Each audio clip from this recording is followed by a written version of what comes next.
কারণ দিন শব্দের অর্থ ইসলাম, ইসলামী জীবন ব্যবস্থা।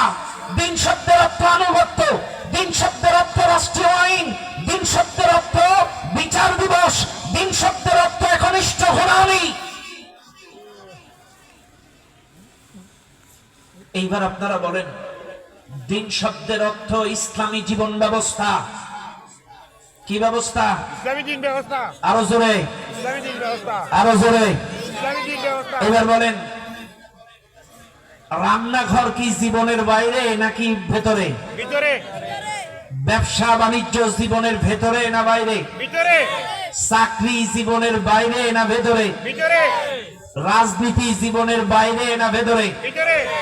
সংসদ জীবনের বাইরে না ভেতরে? ভিতরে। বিচার ব্যবস্থা সংসদের বাইরে, কি বলে, জীবনের বাইরে না ভিতরে? ভিতরে। এবার বুঝবেন, কিন্তু আমি বোঝানোর জন্য বলছি, চাইলে রান্নাঘর